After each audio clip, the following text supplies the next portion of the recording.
Entry পদে নবম grade প্রদান, পদোন্নতি সহ 4 দফা দাবিতে কেন্দ্রীয় কর্মসূচি অনুযায়ী আজ থেকে সারা দেশে সকল সরকারি উচ্চ বিদ্যালয়ের শিক্ষকরা পূর্ণ দিবস কর্মবিরতি শুরু করেছে। ফলে বিদ্যালয়গুলোতে চলমান বার্ষিক পরীক্ষা ও এসএসসি নির্বাচনী পরীক্ষা বন্ধ হয়ে গেছে। বছরের শেষে এসে চূড়ান্ত পরীক্ষার এ সময় শিক্ষকদের কর্মবিরতিতে উৎকণ্ঠায় পড়েছেন শিক্ষার্থী ও অভিভাবকরা। প্রতিটি বিদ্যালয়ে গত রাতে পরীক্ষা স্থগিত করা হলে অনেক শিক্ষার্থী ও অভিভাবকরা বিষয়টি জানেন না।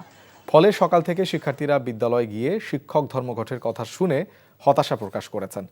সরকারি মাধ্যমিক বিদ্যালয়ের সহকারী শিক্ষকদের কর্মবিরতির ফলে বার্ষিক পরীক্ষা নেওয়া থেকে বিরত থাকছেন। স্কুল আঙিনায় এলোমেলো ঘুরে সময় কাটাচ্ছেন শিক্ষার্থীরা। সরকারি হাই স্কুলের শিক্ষকরা জানিয়েছেন তাদের দাবি আদায় না হওয়া পর্যন্ত এই কর্মসূচি চলবে।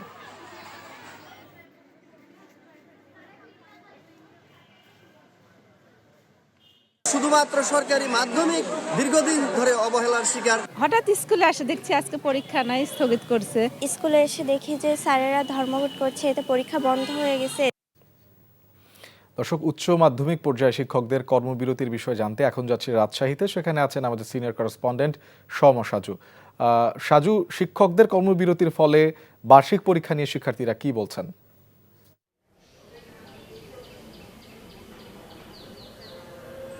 হ্যাঁ শোভন, আমি এই মুহূর্তে রয়েছি রাজশাহী নগরীর সরকারি প্রমথনাথ উচ্চ বালিকা বিদ্যালয়ে।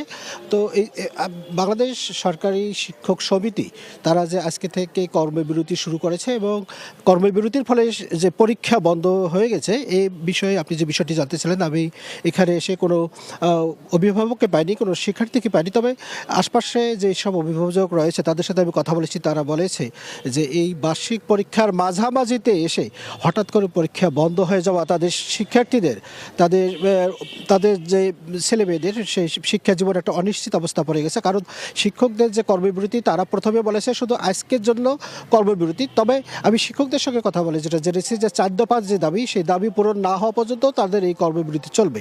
তো এখন শিক্ষার্থী যারা রয়েছে শিক্ষার্থীদের সঙ্গে আমি কিছু কথা বলছি। তারা বলেছে যে তাদের যে পরীক্ষার প্রস্তুতি সেই প্রস্তুতিতে ঘাটতি পড়ে গেল হঠাৎ করে এই পরীক্ষা বন্ধ হয়ে যাওয়ায়। তারা অনিশ্চিত যে কবে নাগাদ পরীক্ষা শেষ হবে এবং বিশেষ করে শিক্ষার্থীর অভিভাবকরা তারা অনিশ্চিত যে এই পরীক্ষা ঠিক সময় মতো শেষ না হলে তাদের যে পরবর্তী ক্লাস পরীক্ষার ফলাফলের প্রকাশ পাওয়া পরবর্তীতে ক্লাসের বিষয়টি রয়েছে, ভর্তির বিষয়টি রয়েছে। এবং আপনি জানেন যে সরকারি বিদ্যালয় মাধ্যমিক বিদ্যালয়গুলোতে ভর্তির একটি বিষয় রয়েছে ক্লাস 3 এবং ক্লাস 6-এ, সেগুলো সব কিছু অনিশ্চিত অবস্থা পড়ে গেছে। তো শিক্ষকদের সাথে আমি কথা বলেছি। তারা বলেছে যে সরকার যদি এখনই দাবি মেনে নেয় তবে তারা আগামীকাল থেকে পরীক্ষা শুরু করবে। আর যদি পরীক্ষা তাদের কর্মবিরতি আরও কিছুদিন চালিয়ে যেতে হয় তারা বলছে যে শীতকালীন ছুটি বাতিল করে হলেও এবং শুক্রবার এবং শনিবারে তারা পরীক্ষা দিয়ে শিক্ষার্থীদের যে ক্ষতি হয়েছে সে ক্ষতিগুলো তারা পূরণ করে দেবে এবং নির্ধারিত সময়ে পরীক্ষা এবং ফলাফল প্রকাশ করবে যাতে পরবর্তী ক্লাসে তাদের ভর্তি হতে কোনো সমস্যা না হয়।